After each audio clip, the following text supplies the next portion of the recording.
Oke, selamat datang kembali di Rakyat Kapitalis, season ketiga, episode ke-30. Kali ini kita akan membahas mengenai BCA yang stock split, apakah akan bernasib seperti Unilever. Karena Unilever ini setelah stock split, sahamnya jadi terjun bebas. Langsung aja kita bahas untuk saham si BCA ini sendiri. Hari ini gue ditemani oleh Sigma dan Julio. Halo, apa kabar semuanya? Halo. Halo. Pas 17 tahun saham BCA hanya turun 2 kali secara tahunan. Jadi si saham BCA ini dari tahun 2004 sampai tahun 2021, ini 2021-nya 2021 year to date ya, si saham BCA ini hanya turun sebanyak 2 kali secara tahunan, yakni di tahun 2008 sama di 2021. Bahkan ketika market crash di tahun 2013 dan 2015, saham BCA tetap tahan dengan mampu naik 5% dan 1,3%. Itu yang bikin hebatnya BCA itu di situ tuh. Tapi memang kalau kita lihat masa-masa kejayaan BCA itu terjadi pada saat 2004 sampai dengan 2012 ya, bisa dikatakan, karena di 2004 sampai 2012 tuh saham BCA mampu bisa naik 53%, 49%, 40%, 30%, 25%, 13,8%. Yaitu sejalan dengan ISG juga yang waktu tahun segitu di 2004 sampai 2012 memang ISG naiknya lumayan gila-gilaan waktu itu. Saham Unilever juga pernah kita bahas pada minggu lalu, juga sempat naik kencang banget. Tapi akhirnya saham BCA ini mulai mengalami perlambatan pertumbuhan harga saham di tahun 2020 dan 2021 ini bahkan sudah negatif untuk year to date-nya. Nah, ISG ini sebenarnya akan mengalami perubahan besar di tahun 2021. Karena di tahun 2010 itu market cap terbesar adalah si Telkom, BCA, Bank Mandiri, BRI, Pegas, Unilever, UTR, dan di sini masih ada BRMS ya kalau kita lihat. Masih ada Bank Danamon, BDRN, masih ada PTBA, masih ada Gudang Garam, masih ada Adaro waktu itu. Adaro kan waktu itu Ada Pegas.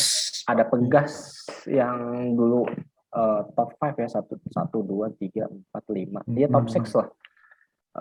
Jadi itu yang gambaran bagaimana ekonomi Indonesia di tahun 2010 ya, masih ngandelin manufaktur, perbankan, telekomunikasi, sama komoditas. Itu yang jadi andalan ekonomi Indonesia di tahun 2010-an. Tapi begitu memasuki tahun 2020 atau sekarang gitu ya, itu udah ada mulai perubahan di mana BCA itu sekarang nomor 1 untuk di ESG, nomor 2 sekarang BRI, nomor 3, 4, 5 namanya gantian antara Telkom, Bank Mandiri, Astra atau Unilever itu. Tapi yang menarik di sini adalah kalau misalnya GoTo jadi ya alhamdulillah pasti jadi lah ya, GoTo IPO di kuartal 4 2021, maka dia akan menempati market cap terbesar kedua di Indonesia. Terus Arto sudah masuk top 10 juga, MTech juga udah masuk. Jadi memang sudah ada perubahan di dalam ISG ini, dan perubahan itu sebenarnya udah di depan mata. Ada pendapat nggak dari lu berdua mengenai perubahan yang terjadi saat ini gitu? Ini kan perubahan yang benar-benar besar ya, bisa dibilang. Ada, coba dari Sigma dulu, coba. Iya, ini emang ini ya, maksudnya perubahan dalam 10 tahun terakhir ya cukup ini sih, signifikan di sektor teknologi. Selain karena emang kan pandemi ya. Nah, itu kan banyak banyak ini juga kan, maksudnya masyarakat tuh kan lebih lebih apa namanya sekarang tuh, ya lebih banyak Lebih banyak work menggunakan from home, lebih banyak gunain internet ya. Online basis. iya online basis, teh teh basis, jadinya ya saham-saham ini pada naik Teknologi juga basis. gitu. Teh basis, new economy Ya, namanya. new ekonomi lah. Heeh. Nah, New sebenarnya ekonomi ya. oke. Kalau kita ingat beberapa episode yang lalu, Julio pernah bilang kan, itu juga biasanya nggak mungkin kan selamanya dari nomor 1, pasti suatu saat nanti akan tergantikan dengan perusahaan lain gitu. Dan kayaknya sih mungkin udah di depan mata kali ya. Gini nggak, Wok, menurut lo, Wok? Iya bener banget sih. Ini kalau Kalau ini saham GoTo, ini kan baru IPO. Ya ini baru Dia IPO. weightednya 7%. Heeh. Belum auto reject tiap hari ntar kan.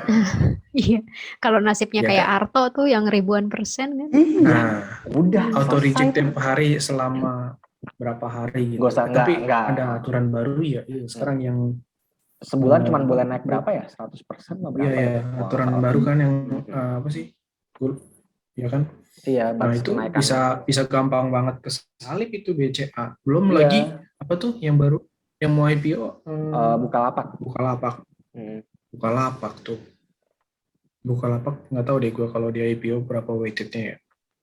Bukalapak masih 1%-an sih, kalau nggak Satu salah. persenan ya Masih masih jauh 1%-an. lah ya. Masih jauh lah. Jauh dari top 10. Tapi kata Sigma kan targetnya Iya. berapa, Mak? Kalau gitu Bukalapak. Berapa ya? Oh, ada yang bikin valuasinya tuh bisa berapa sih? 1.800-an ya. Kalau nggak salah sih. 1.800-an. Ya cuma nggak tahu juga ya. Mungkin bisa lebih. Iya, mungkin bisa lebih Iya atau sih. ya dalam Oh, perjalanannya euforia. masih ada lika-liku di saham ya. By the way, si Bukalapak ini kan IPO tanggal 6 Agustus nanti ya. Itu penentuannya apakah di antara kita ini ada yang dapat sahamnya atau enggak gitu. Karena kan katanya jatah investor retail ditambah jadi 7,5% atau berapa itu. Oh Benar? iya, Iya, Iya, katanya gue baru ditambah tahu ini. Iya betul. jatahnya. Kalau nggak salah ya deh.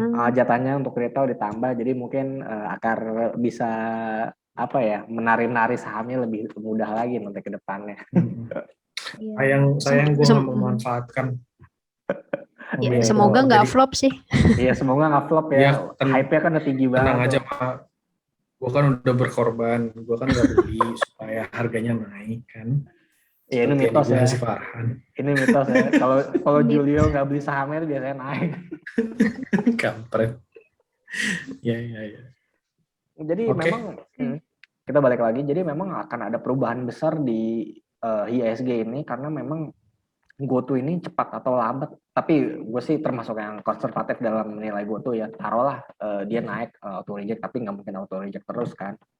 Taruhlah dalam 1 tahun atau 2 tahun saham GoTo ini naik 25% setahun untuk konservatifnya ya. Kemudian saham BCA yang naik sekitar 5% atau berapa persen. Ini paling dalam 2 atau 3 tahun ya udah kesalip pastinya. Udah itu iya itu udah sesuatu hal yang gimana ya? Udah sesuatu hal yang bakal kejadian kalau misalnya kejadian kayak gitu. Makanya apa ya? Ya mungkin itu sih perubahan-perubahan yang akan terjadi di masa depan kali ya kalau gue lihat saham Arto, MTEK yang 10 tahun yang lalu bahkan orang masih ngira MTEK ini kan induknya SCMA kan kalau bisa kita lihat sebenarnya. Terus baru punya bisnis Bukalapak tahun 2000 berapa ya? Gue lupa 2010-an sih. Baru punya Bukalapak, baru masuk ke sana Bukalapak. Dan ini ya perubahan akan segera terjadi sih. Nah, yang pertanyaan selanjutnya adalah apakah BCA ini akan bernasib seperti Unilever? Kita balik lagi ke laporan keuangannya. Kalau kita lihat laporan keuangannya ini masih bagus sebenarnya ya. Net interest income-nya masih tumbuh lumayan. Bahkan di 2021 ini mampu tumbuh double digit kalau salah net interest income-nya. Non interest income-nya juga masih double digit sampai detik ini. Net income growth-nya memang untuk 2020 turun ya, wajar turun. Ya, tapi dari 2016 sampai 2019 itu masih mampu tumbuh double digit sebenarnya. Dan PI-nya sendiri saat ini di 30 kali dan PBV sekitar 4,5 kali. Untuk ukuran BCA itu wajar lah ya untuk BCA PBV-nya 4,5 kali gitu. Cuman ya we never know. Unilever saja yang PBV-nya sampai 30-an kali sekarang udah tinggal berapa PBV-nya, PI-nya yang hampir 50. Masih 20-an sih Masih kalau 20-an kan. Tapi di masa jayanya PBV-nya si Unilever itu sekitar 50. Begitu juga dengan PI-nya itu di 50-an. Sekarang kan udah tinggal 23 apa berapa itu sekarang. Terus juga kalau iya kan, kalau kita lihat juga stock performance-nya ini 41% naiknya, kemudian 18%, 28%.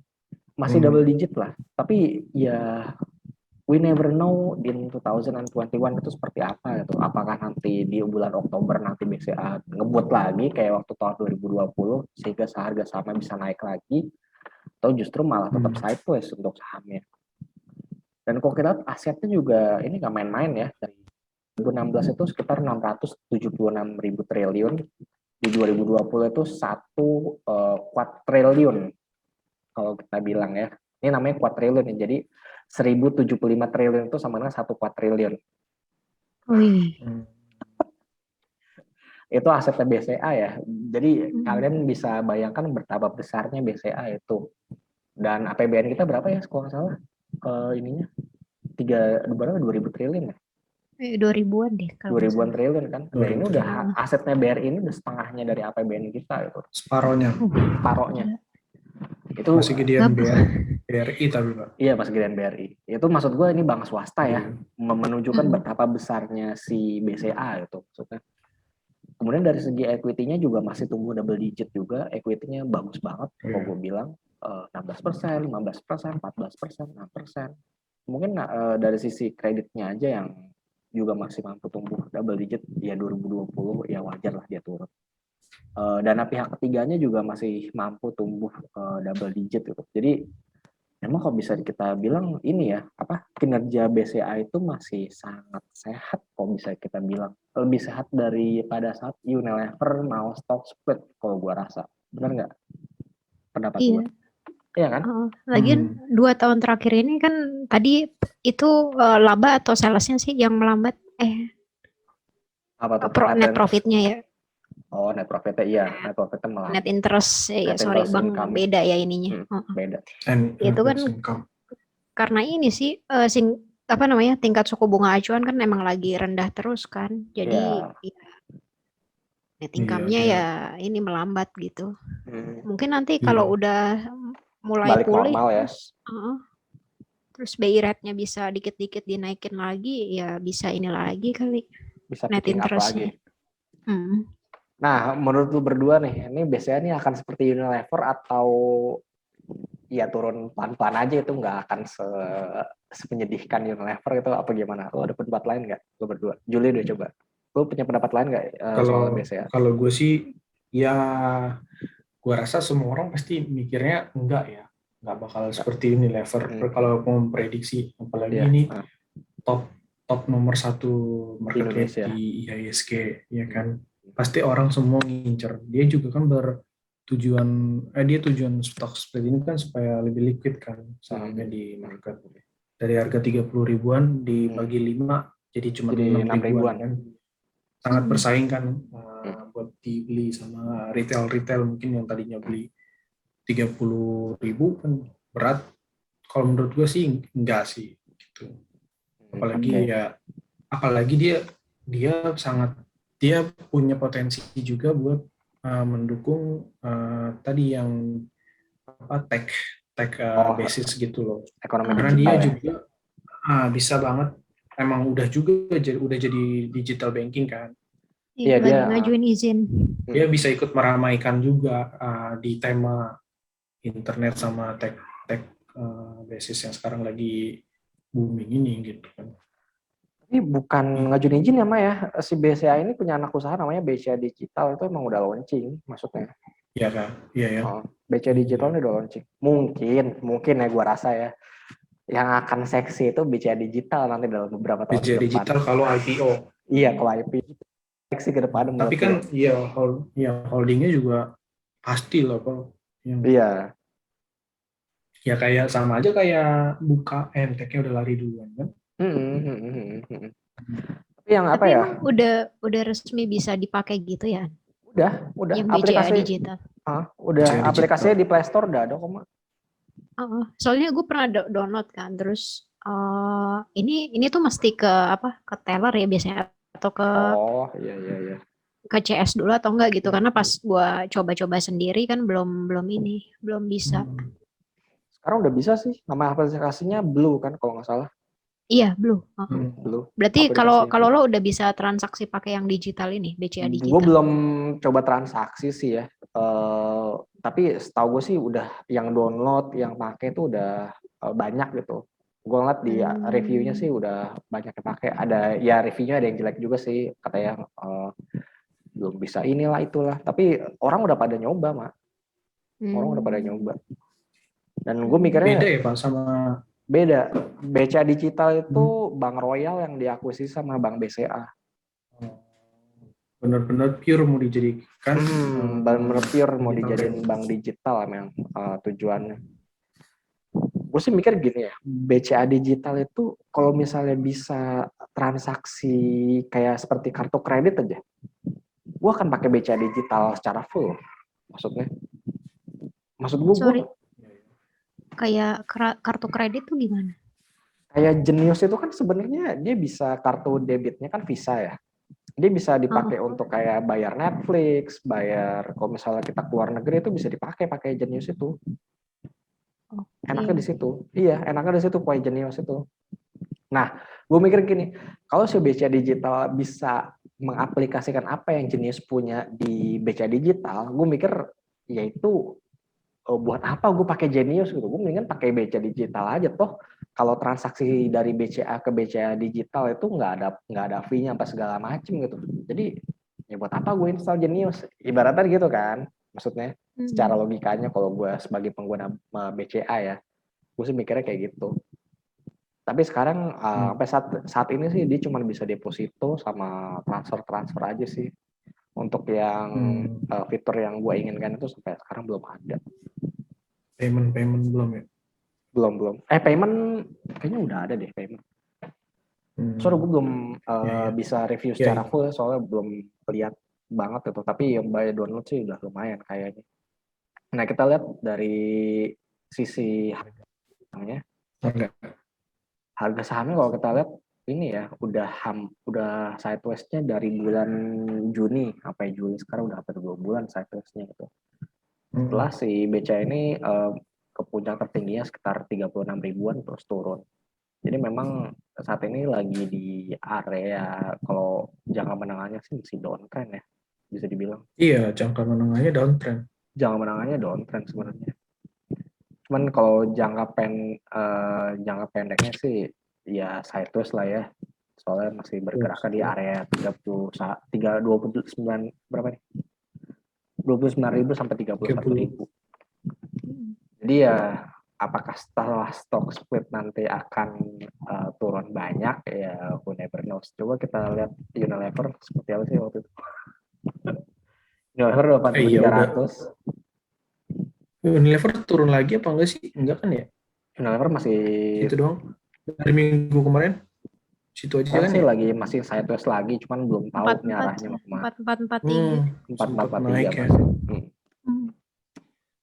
Tapi kalau big caps yang emang udah pernah red issue tuh biasanya dia pas hari H-nya terus sama beberapa hari kemudian tuh turun dulu nggak sih? Kayak Ini misal BRI terus Telkom. kalau si BRI itu kan baru rencana ya, dia belum ada red issue-nya tuh, belum tahu harganya di berapa, belum dieksekusi banget, belum ada harganya juga Kok kan. red issue? Stock split? Red issue apa stock split sih? Stock split, sorry. Maksudnya kan stock split ya. Kalau red issue kan belum ada kok BRI harganya. Kalau stock split sih ya biasanya sih emang gitu ya. Kayaknya Turun sih dulu ya. sideways terus turun itu. Kayak BRI waktu itu iya sih. Red issue gue ingetnya BNI soalnya. Oh BNI. Oke. Jadi BRI juga stock split. Ya, enggak, BRI itu red issue, BRI. Iya ya. BRI stock. Oh iya red issue. BRI red issue. Tapi BRI setelah stock split dia tetap naik harga sahamnya sih, BRI ya. BRI itu kan dari berapa ya, gue lupa, dari 11 ribuan ke 1:5 juga kan. Cuman gue lupa dia stock split di tahun berapa. Iya 2000-an ya, ke 2000. Oh ini nih, di 2017 stock split. Ada tulisannya. Yes. Oh iya. Canggih. 1:5 juga ya. Iya 1:5. Tapi memang waktu dia stock split di keadaannya yang tepat. Waktu market lagi bullish di 2017 itu. Jadi no issue gitu, sama terus naik. No issue ya. Meskipun pada ujung-ujungnya turun ya, habis itu tapi naik lagi. Nah bisa aja nanti si BCA ini ya bernasib seperti BRI gitu, maksudnya dia mungkin akan naik terus turun dulu, tapi nanti in the long run-nya tetap naik sih saham BCA. Cuman gua nggak tahu apakah growth-nya nanti bisa nyampe 11% lagi. Who never knows, orang akan terpecah juga fokusnya, mungkin masuk ke GoTo juga. Yang belum punya Iya. GoTo akan secara sporadis masuk ke dalam saham GoTo mungkin. Kalau bagi yang belum dapat, ya siapa sih yang nggak mau beli saham GoTo gitu maksudnya. Kalau nanti di IPO itu kan orang-orang investor itu kan pasti berbondong-bondong ngebeli sahamnya gitu. Lebih ke retail ya, reksadana nggak terlalu ya, Reksadana yang cuma masuk, reksadana pasti masuk kok reksadana. Mau nggak mau masuk. mau nggak mau masuk. Iya, soalnya kan udah nomor 2 kalau misal dia beneran harganya Oh segitu ya. GoTo, lo Iya, ngomongin GoTo, GoTo. maksud gue GoTo. Hmm. Masih masuk sih, Ya, mau ya, nggak ya. mau. Jadi kesimpulannya gimana? Tadi gue mau bilang apa namanya BCA stock split di market yang lagi bisa dibilang nggak asik lah ya Iya, lagi sekarang nggak asik ini kan. sekarang. Nah, nah ya dia tadi gue mau bilang reksadana nggak punya banyak peluru eh, buat Masuk. beli saham lagi ya nggak sih di saat Iya. sekarang ini kan kalau reksadana. Jadi cuma ngandelin bukan cuma ngandelin sih, cuman retail doang yang Iya, yang kayaknya bisa ada gitu nampungin ya. gitu kayaknya. Soalnya BPJ, institusi juga lagi pada nungguin BPJ GoTo juga kan nggak. pasti. Aha. Hmm. Nah, jadi kesimpulan gimana nih? BCA tidak akan bernasib seperti Unilever kan kira-kira. Nggak sih, kalau Unlikely sih ya. prediksi. Unlikely ya. Jadi kita sepakat bahwa BCA ini sepertinya tidak akan bernasib seperti Unilever karena kinerjanya saat ini masih solid dan masih bisa mencetak pertumbuhan pada saat ekonomi Indonesia mulai pulih lagi gitu. Ya mungkin Unilever stock split di saat yang tidak tepat ya. Pada saat ekonomi udah mulai turun, dia stock split, ya udah akhirnya turun terus akhirnya sampai sekarang di 4.300-an. Kalau tahun Sama depan itu. sama apa Mak? Sorry. Enggak, gue baru nggak ini lihat dividen yieldnya kan ya kalau dibandingin sama Unilever kan masih sekitaran 1-2% ya. Iya, ini Cuma cuma dia di 1,3. DPR-nya tuh nggak ada 50%. Iya, cuman Beda sama Unilever Unilever kan hampir dia bagiin 100. hampir 100%. 100%, tapi dividen yieldnya kecil gitu. Yang beda di situ ya. Harga Ya mungkin sahamnya soalnya. Ya mungkin itu aja dari kita untuk saham BCA. Jadi BCA itu masih ada harapan lah ya kalau kinerjanya ekonomi Indonesia sudah pulih lagi, market sudah mulai kondusif lagi, saham BCA kemungkinan besar masih akan bisa naik lagi. Tapi mungkin naiknya nggak akan sekencang seperti GoTo, MTech, apalagi Bank Jago, kemudian Bukalapak mungkin nggak akan sewah itu naiknya, tapi gue pribadi sih masih yakin BCA masih bisa cetak growth di masa depan. Mungkin itu aja dari kita. Gue Farhan, Julio dan Sigma pamit undur dulu. Kita akan berjumpa kembali di episode berikutnya. Jangan lupa untuk like dan subscribe akun YouTube dari Kapitalis. Bye bye. Bye.